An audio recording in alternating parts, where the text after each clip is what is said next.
is this.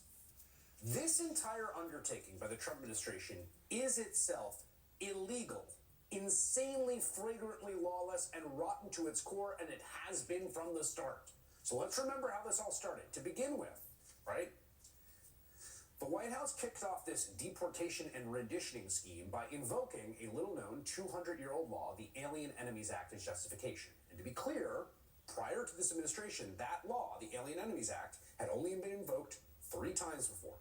The War of 1812, when the Brits were here and burning down the White House, World War I, where tens of thousands were dying in the trenches, and World War II. Most infamously, it was used as the justification for Japanese internment camps during the Second World War, one of the most shameful periods of this country's history. But all 3 times this act was invoked, the United States was actually and undeniably at war, right? But in order to create some justification to start this bizarre and appalling spectacle, right, to kick legal residents out of the country, no due process, the White House just decided to pretend like we're at war again. We're at war with Venezuela. Okay, are we?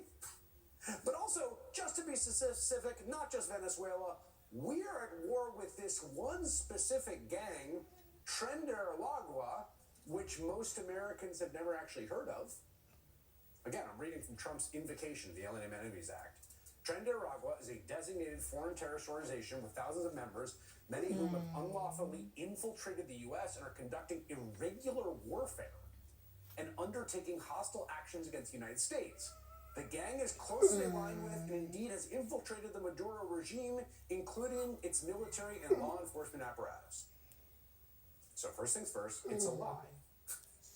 They're conducting irregular warfare. This is like Al-Qaeda being here or something. Tren de Aragua is not an arm of Maduro's government.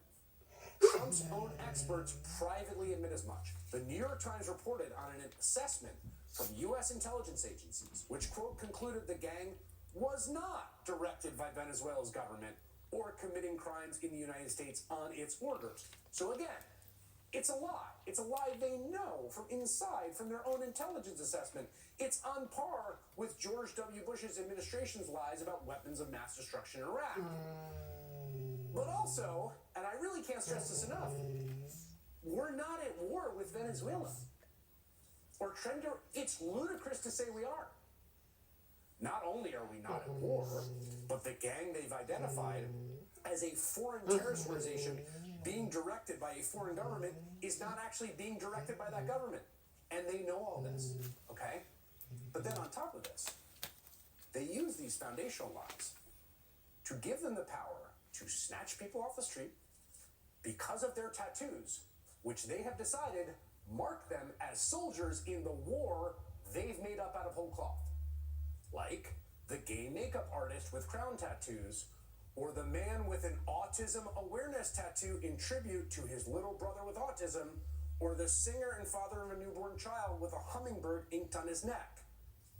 One guy went so far as to get a declaration from his tattoo artist confirming his tattoos, including a rose, were not gang-related. The kicker to all of this is that according to the journalist who literally wrote the book on Tren de Aragua, quote, Venezuelan gangs are not identified by tattoos. To be a member of one of these Venezuelan organizations, you don't need a tattoo.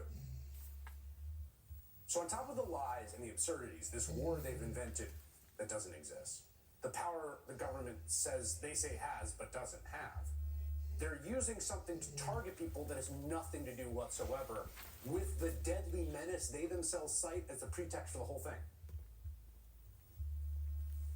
It's all made up. All of it. From scratch. And again, to step back, the tattoos are not the issue. It doesn't even matter if they are in the gang. There are dangerous gangs in Venezuela and in South America. They do really awful stuff. Totally. Stipulated. Okay? Arresting people without probable cause, and then not just deporting them to a country to be a free citizen there, which is what normally happens in deportation, shipping them out of the country without due process to a horrifying prison they can never get out of, in a country many of them have never been to, is tyranny. it's lawless. Defying U.S. court orders to do so is lawless.